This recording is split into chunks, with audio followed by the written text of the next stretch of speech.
Happy Information Wednesday on Thursday. The day got a little away from me yesterday. Life happens. So we are bringing you the video that was supposed to happen yesterday today, all surrounding as a little reminder, what happens when you attach a trailer to your personal vehicle? Do you have coverage or do you not? Before I jump in, full disclosure, you always want to check in with your current insurance company provider or your agent just to confirm how they do things, because as I always say, every insurance company is not equal. Now down to the nitty gritty. So in terms of the trailer, it doesn't matter what kind it is. It could be utility, a toy hauler, a horse carrier, fifth wheel, you get the point, etc. However, you have to make sure that whatever trailer that you're attaching to your vehicle is for personal use because, and of course is yours, because if it's a business use trailer, this does not apply. End of story. You have to make sure that you have it attached to a business vehicle, that you have insured under commercial policy. But obviously under your standard auto policy, you have your liability under underinsured, under and uninsured, you have property damage, and then of course you have your comp and collision, any other endorsements you may carry.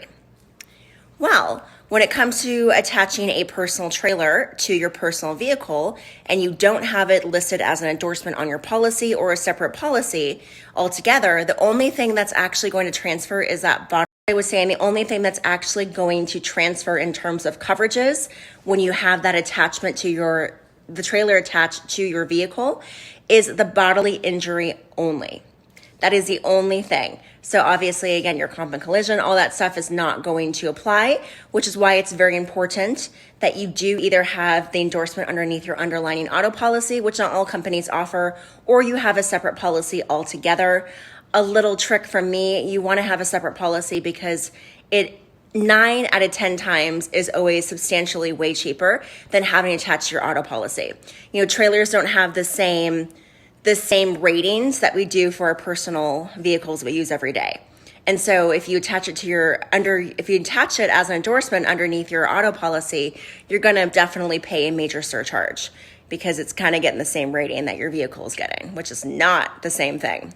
So make sure that you have a separate policy for your Make sure you have that separate coverage for your trailers. It's cheaper. You're going to have all the protection you need in terms of all liability under an uninsured, comp and collision, towing, you name it, for literally a fraction of the price.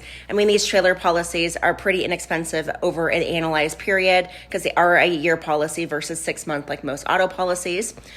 Also, if you are to go on vacation, you want to rent a camper or an RV or something like that, you want to always opt in for their insurance because, again, your policy is not going to provide all the coverage that you really need in the event that you had an incident. One last thing, as you're shopping for your policy for your toy hauler, trailer, etc., make sure that you include the endorsement for personal property because we all carry personal property in these items, and make sure that they are rated for replacement costs and not actual cash value, which I talked about in an earlier episode.